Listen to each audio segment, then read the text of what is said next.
चलिए, स्वागत है आपका फिर से लक एकेडमी में, जहाँ पर मैं लेकर आया हूँ फिर से एक नई वीडियो। जहाँ पर काफ़ी लोगों ने बोला कि sir central tendency, mean, median mode, parametric test, non parametric test, null hypothesis और आपके अल्टरनेट हाइपोथेसिस, ये सब क्या होता है। तो उसके लिए मैं एक नई वीडियो लेकर आया हूँ।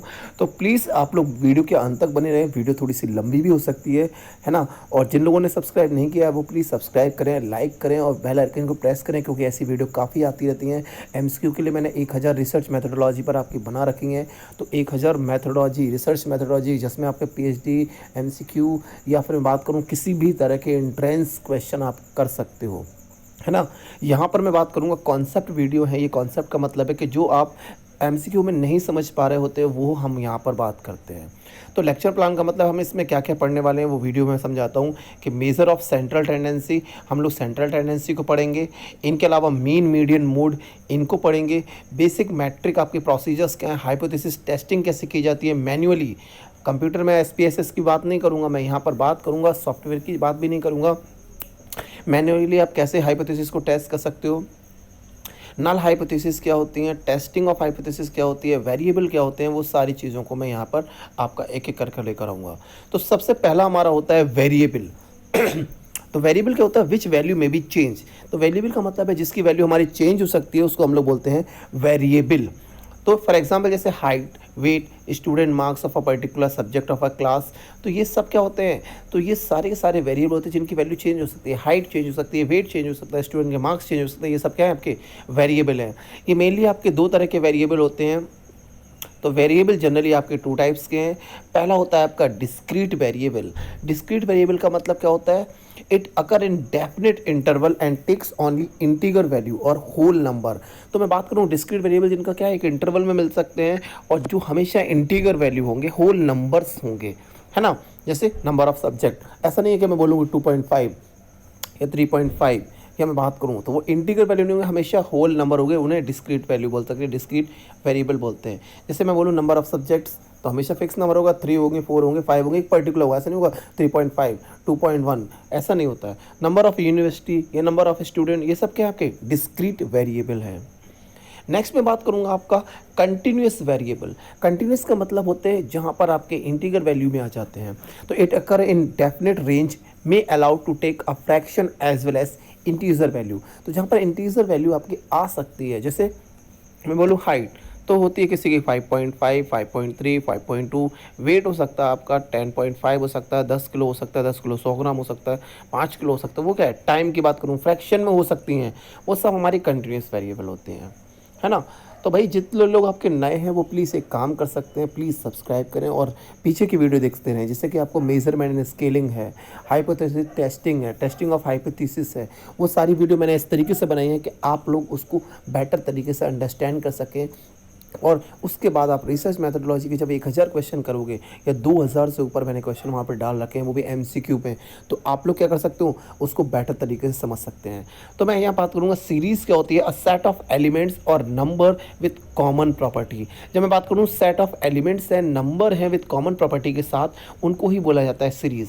एग्जाम्पल जैसे marks of a particular subject, ठीक है, जैसे बिजनेस मैथ्स ऑफ क्लास। तो मैंने यहाँ पे कह रहा है जब मार्क्स ऑफ पर्टिकुलर कि हमने सब्जेक्ट के मार्क्स बता रहे हैं, तो वो हमारी क्या होती है, एक सीरीज़ बना लेते हैं। ये जो सीरीज़ होती है वो 3 तरह की होती हैं। पहला मैं बात करूँगा, पहली होती है टाइप ऑफ सीरीज़ होती है इंडिविजुअल सीरीज़, जहाँ पर हम क्या कर सकते हैं, इंडिविजुअल नंबर आपके इंडिविजुअल सब्जेक्ट उनके मार्क्स अलग अलग कर दिए। जैसे कि सीरियल नंबर दे दिया 1 2 3 4 5 to 10 और मार्क्स बता दिए कि फर्स्ट में आपके ये हैं, इतने हैं, इतने हैं। तो ये हमारी क्या हुई, एक टाइप्स ऑफ सीरीज़ में इंडिविजुअल सीरीज़ है। दूसरी होती है हमारी डिस्क्रीट सीरीज़। डिस्क्रीट सीरीज का मतलब होता है definite number of marks are given with frequency में दे दिया कि यहाँ पर मार्क्स बताए कि 0 आपको 3 स्टूडेंट को मिले, 2 मार्क्स आपके 4 स्टूडेंट को मिले, 4 मार्क्स आपके 4 स्टूडेंट को मिले, 6 मार्क्स हमारे 4 स्टूडेंट को मिले। मतलब वहाँ फ्रीक्वेंसी बता देते हैं कि नंबर ऑफ स्टूडेंट्स को इतने नंबर हमारे मिले हैं। तो ये हमारी क्या होता है, डिस्क्रीट सीरीज़ हो जाती है। और नेक्स्ट होती है आपकी कंटिन्यूस सीरीज़। कंटिन्यूस सीरीज़ का मतलब होता है नंबर और marks given in a definite range बता दी। रेंज का मतलब क्या बताइए, मैंने बता दिया 0 से 6 तक। भाई 15 स्टूडेंट थे जिनको 0 से 6 के बीच में नंबर मिले, 6 to 12 बता दिए मैंने, 20 स्टूडेंट ऐसे थे, 12 से 18 बता दिए मैंने, 30 स्टूडेंट ऐसे थे, 18 से 24 बता दिए या 24 से 30 बता दिए। वो कंटिन्यूस सीरीज़ हमारी क्या होती है, कंटिन्यूस सीरीज़, यहाँ डायरेक्टली पता चलता है। प्लीज़ जो लोग नए हैं वो एक बार काम कर सकते हैं, प्लीज़ सब्सक्राइब करें, शेयर करें, जिससे कि इन्फॉर्मेशन सभी तक पहुँच जाए, है ना। मैं एक फ्री कॉस्ट ऑफ मैं आपको बता रहा हूँ, क्योंकि मुझे जितनी प्रॉब्लम होती है मैं नहीं चाहता हूँ कि किसी अदर्स को ये प्रॉब्लम हो, है ना। तो नेक्स्ट मैं बात कर सकता हूँ आपका नेक्स्ट, तो वहाँ पर मेरे समझ में आ गए वेरिएबल, हमारे तीनों तरह के वेरिएबल हो गए और तीनों तरह की सीरीज़ हो गई। बात करेंगे मेजर ऑफ सेंट्रल टेंडेंसी, वो भी मैन्युअली बात कर रहा हूँ।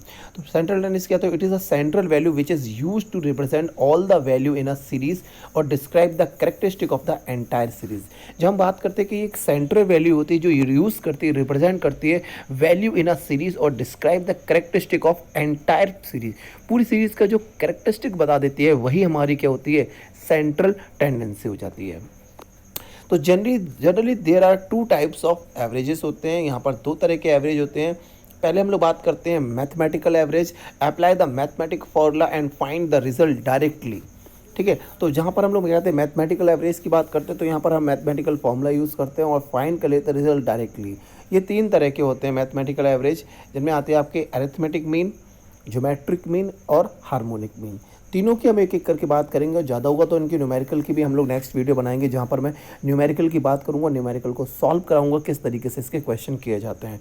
तो अभी आपके ऑब्जेक्टिव क्वेश्चन आ रहे हैं, इसलिए मैं इस साल के लिए बात करूँगा, तो वहाँ पर मैं ऑब्जेक्टिव पैटर्न पर ज़्यादा फोकस करूँगा। तो मैथमेटिकल एवरेज पूछे जाते हैं तो तीन तरह के होते हैं, अरिथमेटिक, ज्योमेट्रिक और हार्मोनिक, है ना। सबसे पहले बात करूं पोजिशनल एवरेजेस क्या होते हैं, तो पोजिशनल एवरेजेस क्या होते हैं, वो मैथमेटिकल एवरेज थे जहां पर डायरेक्ट मैथमेटिकल का फॉर्मूला निकाला और रिजल्ट आपका फाइंड कर लिया। दूसरा मैं बात करूं अप्लाई द पोजिशनल, का मतलब है apply the mathematical formula but find the position and this position decide the result. यहाँ पोजिशनल एवरेज का मतलब होता है जहाँ पर पोजीशन डिसाइड कर दी जाती है और पोजीशन से ही हम लोग डिसाइड करते हैं रिजल्ट। ये दो तरह के होते हैं, मीन, मीडियन और मोड। तो मीन हमारा चला जाता है अरिथमेटिक में, मैथमेटिकल एवरेजेस में, और पोजीशन बताता है हमारा मीडियन, और मोड बताता है जो कि पोजीशन बताता है, और उसी से हम रिजल्ट को फाइंड करते हैं। तो यहाँ पर मेज़र की बात करें, मेज़र ऑफ सेंट्रल टेंडेंसी, तो फॉर्मूले अलग अलग हैं, इंडिविजुअल सीरीज़ का होता है। मीन का फॉर्मूला निकालते हैं तो sigma X upon N, sigma X का मतलब वो सम ऑफ एक्स, जितने भी हमारे आएंगे उन सबको एक्स करेंगे, और एन आपका हो जाता है नंबर ऑफ ऑब्जर्वेशन। अगर डिस्क्रीट सीरीज़ की बात करें तो फॉर्मूला वही होता है, बस थोड़ा सा चेंज होता है, F X, sigma F X upon N, और फ्रीक्वेंसी जहाँ पर एफ आपकी फ्रीक्वेंसी है और एन आपका वो नंबर ऑफ फ्रीक्वेंसी है, कितनी फ्रीक्वेंसी वहाँ पर ऐड कर रखी है उसके बेसिस पर। नेक्स्ट अगर कंटिन्यूस का वे निकालते हैं तो सेम फॉर्मूला होता है जो डिस्क्रीट वेरिएंसी का है, डिस्क्रीट सीरीज़ को निकालने का मीन का फॉर्मूला होता है, सेम वही फॉर्मूला है, sigma F X upon N. तो समेशन हम लोग बात करेंगे, इस पर हम न्यूमेरिकल की भी बात करेंगे। ठीक, नेक्स्ट बात करेंगे मेजर ऑफ सेंट्रल टेंडेंसी कैसे निकालते हैं। तो सेंट्रल टेंडेंसी निकालने के लिए फॉर्मूला होता है, मीडियन निकालने का होता है n+1/2 द टर्म, मतलब वहाँ पर हम चेक करेंगे n+1 टर्म कि जब हम मीडियन निकालना होता है तो n+1 करेंगे, डिवाइड कर देंगे 2 से, जो नंबर आएगा वही हमारा मीडियन हो जाता है ना। तो उसकी पोजीशन पता चलेगी कि 6 नंबर आ रहा है, 4th आ रहा है, मैं अभी न्यूमेरिकल इसको सॉल्व कराऊंगा। मीडियन निकालते हैं, सेम फॉर्मूला होता है n+1/2 टर्म आ जाता है, और वहीं आपका f जो होता है, सिग्मा f जो है, n आपका क्या होता है, समीशन ऑफ फ्रिक्वेंसी। दूसरा हमको जब मीडियन निकालते तो L1 + n/2 - C/F आपका L2 - L1, जहाँ पर n/2 आपका डिसाइड करता है मीडियन क्लास, L1 हमारा बात करेंगे lower limit of median class, upper L2 की बात करेंगे upper limit of median class, F आपकी फ्रीक्वेंसी होती है, C आपकी क्यूमुलेटिव फ्रीक्वेंसी होती है। इनके न्यूमेरिकल की वीडियो मैं सेकंड बनाने वाला हूं, तो प्लीज़ जिन लोगों ने सब्सक्राइब नहीं किया है वो सब्सक्राइब करें, शेयर करें इन्फॉर्मेशन को, और इसीलिए मैं इसके आगे बढ़ जा रहा हूं। मैं न्यूमेरिकल की बातें बाद में करूंगा, लेकिन मेजर ऑफ सेंट्रल टेंडेंसी का फॉर्मूला क्या है, इंडिविजुअल सीरीज़ में मोड जो होती है the value which has the highest frequency, जो कि जिसकी फ्रिक्वेंसी सबसे ज़्यादा होती है वही हमारा मोड हो जाता है। डिस्क्रीट में भी बात करेंगे तो डिस्क्रीट में भी वही सेम होता है कि अगर कोई नंबर सबसे ज़्यादा रिपीट कर रहा है, मान लीजिए 6 ज़्यादा बार रिपीट कर रहा है, 4 ज़्यादा बार रिपीट कर रहा है, तो मोड हमारा 4 हो जाएगा। 6 रिपीट कर रहा है तो 6 हो जाएगा, 10 रिपीट कर रहा है तो 10 हो जाएगा, तो मोड होता है। और कंटिन्यूस सीरीज़ में मोड को निकालने का आपका फॉर्मूला होता है, जो कि मैं नेक्स्ट वीडियो में कराने वाला हूँ, तो प्लीज़ टेंशन मत लीजिए। देखो ये प्रॉब्लम है तो प्रॉब्लम को मैं अभी नहीं कराने वाला हूँ, मैंने बोला आपसे कि मैं इसको बाद में कराऊंगा, तो मैं इसको स्किप कर रहा हूँ अभी, है ना। Measure of dispersion, measure of dispersion की बात करें तो it is also known as average of second order. Measure of dispersion क्या होता है कि it is also known as average of second order, और इसका मतलब है डिस्पर्सन मेजर करता है degree to which observation vary from central value. Dispersion हम लोग क्या करता है, डिस्पर्सन आपका मेजर करता है डिग्री जो कि ऑब्जर्वेशन वेरी कर रहा है एक सेंट्रल वैल्यू से। तो ये दो तरह के होते हैं डिस्पर्सन, एक तो होता है आपका एब्सोल्यूट मेजर ऑफ डिस्पर्सन और दूसरा होता है रिलेटिव मेजर ऑफ डिस्पर्सन। तो dispersion measure of dispersion simple से याद रखना है, क्या होता है, degree to which observation vary from central value, जो सेंट्रल वैल्यू से आपका डिस्पर्स हो रहा है, डिफरेंट कर रहा है, वही हमारा मेजर हो जाता है। दो तरह के हमें पढ़ना है, एब्सोल्यूट और रिलेटिव। ठीक है, एब्सोल्यूट क्या होते हैं आपके, तो it is express in the same statical unit in which original data are given. तो इसका मतलब है कि जो ओरिजिनल डेटा है एक्सप्रेस करते हैं the same statical unit in which original data are given, जो ओरिजिनल डेटा गिवन है उसी के बेस पर जब हम एक्सप्रेस कर देते हैं वो एब्सोल्यूट होता है। जैसे एग्जांपल मैं बात करूँ, फॉर एग्जांपल मिस्टर ए के 40 मार्क्स हैं, मिस्टर बी के आपके 20 मार्क्स हैं, और सब्सट्रैक्ट करके मैंने बता दिया भाई a minus B is equal to 20 marks. या फिर मैं बोल सकता हूँ a is equal to 20 plus b marks. तो इसका मतलब मैं ऐड करके कर सकता हूँ, ये सब्सट्रैक्ट कर सकता हूँ, दैट इज एब्सोल्यूट है, जहाँ पर ऐड और सब्सट्रैक्ट हो सकती है वैल्यू। दूसरा मैं बात करूंगा रिलेटिव मेजर ऑफ डिस्पर्सन होता है, it is the ratio of the selected item of the data. जो आपने सिलेक्ट किया उसी का हम लोग जब रेशियो निकाल देते हैं तो यही हमारा रिलेटिव मेजर ऑफ डिस्पर्सन होता है। ये हमेशा प्योर नंबर होता है और independent of the unit of measurement, हमेशा इंडिपेंडेंट होता है मेजरमेंट से। जैसे मल्टीप्लाई, इसमें आपका हमेशा होगा डिवाइड और मल्टीप्लाई आता है, तो a इक्वल टू 2b या a इक्वल टू आपका 2:1। तो हमेशा यहाँ पर डिवीज़न और मल्टीप्लिकेशन आएगा रिलेटिव डिस्पर्सन में, और हमेशा याद रखना एब्सोल्यूट में आपका क्या आएगा, ऐड और सब्सट्रैक्शन आता है। बहुत रिपीट होते हैं, सेम क्वेश्चन होते हैं भाई। जिन लोगों ने नहीं देखी वो पिछली वीडियो देख सकते हैं भाई, हमने वहाँ पर आपकी बात की गई है किस चीज़ की। तो आपका जैसे कि बात करूँ मेजरमेंट एंड स्केलिंग की, टेस्ट ऑफ हाइपोथेसिस की, और सैम्पल डेटा का सैम्पलिंग पर मैंने वीडियो बनाई हुई है। तो आप लोग ने चेक नहीं किए तो प्लीज़ आप क्या करें, सब्सक्राइब करें और आपको पूरी लिस्ट आ जाएगी। बेल आइकन को प्रेस करें तो हर एक वीडियो आपके पास आ जाएगी, लाइक करते जाएं तो हर एक इन्फॉर्मेशन आपको मिलती जाएगी। ठीक है, नेक्स्ट मैं बात करूंगा आपका method of major of dispersion. Dispersion को मेजर करने के 4 तरीके होते हैं। पहला होता है range and coefficient of range. पहला हम निकाल सकते हैं रेंज निकाल सकते हैं या फिर कॉफिशिएंट ऑफ रेंज निकाल सकते हैं। दूसरा मेथड होता है आपका क्वार्टाइल डेविएशन या फिर कॉफिशिएंट ऑफ क्वार्टाइल डिवीजन। तीसरा होता है mean deviation and coefficient of mean deviation. और फोर्थ होता है standard deviation and coefficient of variation. तो ये 4 तरीके हैं जहाँ से हम लोग डिस्पर्सन निकाल सकते हैं। नेक्स्ट मैं बात करने वाला हूँ स्टैंडर्ड डेविएशन। स्टैंडर्ड डेविएशन क्या होता है, तो it is a square root of arithmetic mean of the square of deviation of the observation from the arithmetic mean and denoted by sigma. जहाँ मैं बात करूँ कि अरिथमेटिक जो मीन होता है, अरिथमेटिक मीन का अगर हम लोग स्क्वायर रूट कर लेते हैं तो square root of arithmetic mean is a standard deviation है, जिसको डिनोट किया जाता है हमेशा सिग्मा से। और अगर हम लोग बात करते हैं स्क्वायर ऑफ स्टैंडर्ड डेविएशन कर देते हैं तो वही हमारा निकल के आ जाता है वेरिएंस। 3 बात करें, अगर स्क्वायर रूट निकाल देते हैं हम लोग अरिथमेटिक मीन का, square root of arithmetic mean आपका क्या होता है, स्टैंडर्ड डेविएशन होता है, और स्क्वायर ऑफ स्टैंडर्ड डेविएशन हमारा क्या हो जाता है, वेरिएंस। तो मतलब सिग्मा स्क्वायर हमारा क्या हो गया, वेरिएंस हो गया। अब वेरिएंस का क्या यूज़ होता है कि वेरिएंस और इसमें क्या, देखिए इंटरप्रिटेशन क्या आता है। तो अगर small the value of variance, जितनी वैल्यू स्मॉल होगी वेरिएंस की, मतलब लेस द वेरिएबिलिटी, मतलब वेरिएबिलिटी जो है वो डायरेक्टली डिपेंड करती है वेरिएंस पे। जितना ज़्यादा वेरिएंस होगा उतनी, मतलब जितनी ज़्यादा वेरिएंस होगी उतनी ज़्यादा वेरिएबिलिटी होगी, उतनी ही कम यूनिफॉर्मिटी होगी, है ना। तो यूनिफॉर्मिटी का मतलब है जितनी ज़्यादा वेरिएशन है तो यूनिफॉर्मिटी क्या होगी, आपकी कम होगी, सीधी सी बात है। Small the value of variance, variance जितना कम है वेरिएबिलिटी भी उतनी ही कम है, लेकिन यूनिफॉर्मिटी ज़्यादा है, एक जैसे लोग ज़्यादा दिखाई देंगे। जब वेरिएशन नहीं है तो भाई यूनिफॉर्मिटी होगी। अगर वेरिएंस की वैल्यू हमारी लार्ज आ रही है, इसका मतलब है वेरिएबिलिटी भी हमारी लार्ज है और यूनिफॉर्मिटी क्या है, हमारी कम होती है। तो यहाँ पर रिलेशन समझ में आ गया कि भाई वेरिएंस डायरेक्टली डिपेंडेंट है आपका वेरिएबिलिटी पर और इन्वर्सली प्रोपोर्शनल है यूनिफॉर्मिटी पर। तो थोड़ा सा ध्यान दें, इस पर काफ़ी आता है। स्टैंडर्ड डेविएशन का फॉर्मूला आपका होता है, प्रॉपर्टीज़ क्या क्या होती हैं तो ये समझ लें। स्टैंडर्ड डेविएशन का मतलब होता है सिग्मा एक्स माइनस एक्स बार का स्क्वायर अपॉन एन। जहाँ पर वेरिएंस को अगर निकालना होगा तो सिग्मा स्क्वायर, उसी का अगर हम स्टैंडर्ड डेविएशन का स्क्वायर कर दें तो हमारा वेरिएंस निकल आएगा। कॉफिशिएंट ऑफ वेरिएशन क्या होता है, तो सिग्मा मतलब स्टैंडर्ड डेविएशन अपॉन एक्स अगर निकाल लेते हैं, इंटू मल्टीप्लाई कर देते हैं 100 से, तो कॉफिशिएंट ऑफ वेरिएशन निकल आ जाता है। यहाँ पे इंडिपेंडेंट ऑफ ओरिजिन याद रखना है, अगर वैल्यू दे रखी y equal to plus minus K, या फिर स्टैंडर्ड डेविएशन दे रखा है y equal to H D of x plus minus K, मतलब वो इंडिपेंडेंट है। और अगर not dependent of the scale है तो y आपका इक्वल को x डॉट के दिया जाएगा, या H D equal to Y equal to आपका not equal to H D, इसका मतलब इंडिपेंडेंट ऑफ स्केल है।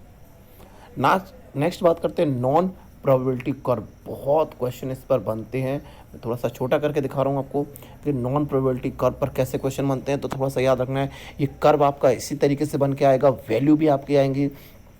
यहाँ पर मैं वैल्यू दिखा रहा हूँ कि अगर -3 से +3, देखिए -3 आपको दिख रहा है, ये -3 से अगर +3 की बात करें तो वहाँ पर 99.7% ऑफ वैल्यू आपके क्या है डेटा शीट के बिटवीन आ रही है। -3 से +3 के बीच में परसेंटेज याद रखना बहुत इंपॉर्टेंट टॉपिक है, बहुत क्वेश्चन इसी चार्ट से बनते हैं। तो 99.7% आपकी value with in the data sheet of -3 and +3 standard deviation है। अगर मैं बात करूँ -2 से +2 स्टैंडर्ड डेविएशन की वैल्यू आ रही है, इसका मतलब है 95.4% वैल्यू आपकी लाई कर रही है बिटवीन -2 से +2 के बीच में। और अगर -1 के +1 के बीच में आती है 68.3% वैल्यू आपकी लाई करती है बिटवीन -1 टू +1। तो याद रखना है क्वेश्चन पूछा जाएगा -3 से +3 के बीच में, -2 से +2 के बीच में, -1 से +1 के बीच में। फिर से समझा देता हूँ, फिर से बताता हूँ। स्टैंडर्ड डेविएशन -1 से +1 के बीच में 68.3% वैल्यू लाई करती है। -2 से +2 के बीच में आपकी 95.4% वैल्यू आपकी लाई करती है। और -3 से +3 के बीच में आपकी 99.7% ऑफ वैल्यू आपकी विद इन डेटा शीट आपकी लाई करती है। तो यहाँ पर मीन वैल्यू दिखा रहा है, मीन वैल्यू से आपके माइनस में और प्लस में, लेफ्ट में जाता हूँ तो -3, -2, -1, अगर राइट साइड पे जाता हूँ तो +1, +2 और +3। इसको चार्ट को ध्यान से देख कर जाना, परसेंटेज वैल्यू देखते रहना, काफ़ी क्वेश्चन आपको इससे मिल जाएंगे। कैलकुलेशन को मैं अभी छोड़ रहा हूँ, मैं इसकी आपको दूसरी वीडियो बनाऊंगा जहाँ पर मैं सभी की कैलकुलेशन आपको दिखाऊंगा, इसको छोड़ देते हैं। नेक्स्ट हम लोग बात करते हैं पॉपुलेशन एंड सैंपल। पॉपुलेशन और सैंपल क्या होते हैं, चलिए बात कर लेते हैं। What is population and what is sample. Video थोड़ी सी लंबी हो रही है इसलिए मैं इसको छोड़ता हूँ, बीच में आपका छोटी छोटी वीडियो को लाता जाऊँगा। तो ये पार्ट 1 में थोड़ा सा ले जा रहा हूँ पॉपुलेशन और सैंपल तक, फिर नेक्स्ट वीडियो बनाऊँगा। तो पॉपुलेशन क्या होते हैं इन रिसर्च, द पॉपुलेशन और universe include all the member item of defined group that we studying for the decision making purpose. अगर मैं बात करूं कि किसी भी ग्रुप को, मेंबर को, आइटम को जब हम डिफाइन करते हैं स्टडी करने के लिए, डिसाइड करते हैं कोई पर्टिकुलर पर्पस के लिए, तो वही हमारी क्या होती है, एक पॉपुलेशन होती है। A part of population is called sample. Population का एक पार्ट है जिसे हम लोग बोलते हैं sample. It reflect all the characteristic of a population। तो यहाँ पर क्या कर रहा है, एक part of population is called sample. Sample का एक पर्टिकुलर पार्ट है जिसे पॉपुलेशन का एक पर्टिकुलर पार्ट है जिसे हम लोग सैंपल बोलते हैं। ये रिफ्लेक्ट करता है all the characteristic of a population. ये सब बता रहा है कि पॉपुलेशन में क्या कैरेक्टरिस्टिक है, वही सैंपल होता है। एग्जाम्पल जैसे मैं बता रहा हूँ, बिफोर परचेसिंग अ बुक, जब हम कोई बुक को परचेस करने वाले होते हैं तो जनरली वी रीड 2 और 3 पेजेस। मतलब जब हम लोग क्या करते हैं, किसी पॉपुलेशन मतलब हम बुक की स्टडी करने वाले होते हैं तो हम लोग बुक को चेक कर लेते हैं। तो बुक को स्टडी करने का मतलब क्या हो जाता है कि हम लोग क्या कर रहे हैं भाई, बुक की स्टडी करना है, मतलब एक 2-3 पेज देखते हैं और बुक को सिलेक्ट कर लेते हैं। 2-3 पेज का मतलब वो जो 2-3 पेज हैं वही हमारा क्या है, सैंपल है। और बुक हमारी क्या हो गई, एक पर्टिकुलर पॉपुलेशन हो गई। तो पॉपुलेशन हमारी बुक हो गई, सैंपल क्या हो गया हमारा 2 और 3 पेज, इनको देखकर हमने बुक को बता दिया कि हाँ ये बुक आपकी अच्छी है या बुरी है। तो वो जो सैंपल हो गया, वो सैंपल क्या होते हैं, वो 2 और 3 पेजेस होते हैं। नेक्स्ट हम लोग बात करेंगे पैरामीटर और स्टैटिक्स क्या होती है। Parameter is a mathematical measure based on each and every item of universe और पॉपुलेशन। तो पैरामीटर क्या होता है, एक मैथमेटिकल मेजर है जिससे हम लोग क्या करते हैं, ईच और एवरी आइटम को, पॉपुलेशन को हम लोग क्या करते हैं, मेज़र करते हैं। तो पॉपुलेशन या मेज़र करने के लिए जो भी चीज़ें होती हैं, पॉपुलेशन को या यूनिवर्स को मेज़र करने के लिए जो चीज़ें होती हैं वही हमारा पैरामीटर है। एग्जाम्पल में बात करूँ, पॉपुलेशन मीन जो है, स्टैंडर्ड डेविएशन है, ये सब के सब हमारे क्या होते हैं, आपके पैरामीटर होते हैं। It show the characteristic of a population and remains constant होते हैं। It has neither a sampling fluctuation not a standard error. Statics क्या होती है, यहाँ से भी बड़े क्वेश्चन आए हुए हैं। तो static is a mathematical measure based on each and every item of a sample. Example sample mean and standard deviation. तो स्टैटिकल मैथमेटिकल मेजर जो है, स्टैटिक क्या होती है, एक mathematical measure based on each and every item of a sample. याद रखना parameter जो है वो पॉपुलेशन पर काम करता है और स्टैटिक्स जो है वो सैंपल पर काम करती है। ये दोनों ही क्वेश्चन बहुत बार आए हैं बेटा, तो ठीक से समझ लें। पैरामीटर पॉपुलेशन के लिए यूज़ होता है और आपका सैंपल जो है वो स्टैटिक्स के लिए यूज़ होता है। इसके लिए मैंने 2000 एमसीक्यू बना रखे हैं, जहाँ पर 1000 एमसीक्यू में मैंने पार्ट 1 से लेकर पार्ट 6 तक आपको इसके डिफरेंट बेस पर कितने अलग अलग तरह के क्वेश्चन आ सकते हैं उसकी वीडियो बनाई है, तो प्लीज़ उसको एक बार देख लें। तो आपके ये जो कॉन्सेप्ट मैं पढ़ा रहा हूँ उसी पर आपके काफ़ी एमसीक्यू आप लोग कर सकते हो और हर एग्ज़ाम में ईजिली आप नेट को निकाल सकते हो, जेआरएफ निकाल सकते हो, इवन आपके डिफरेंट डिफरेंट जो एग्ज़ाम है उनको क्वालिफाई कर सकते हो। एमसीक्यू के बेस पर आप कर सकते हो। अगर आपके पास टाइम नहीं है तो आप उनको देख सकते हो एक बार। It show the characteristic of sample since mean and variance आपके सैंपल टू सैंपल हैंस होता है, सैम्पलिंग फ्लक्चुएशन और स्टैंडर्ड मेथड होते हैं। तो मैं वीडियो को अभी यहीं रोक रहा हूँ, मैं दूसरी वीडियो लेकर आऊँगा जहाँ पर मैं हाइपोथेसिस एंड इट्स टेस्टिंग को फिर से आपके रिलीज़ कराऊँगा।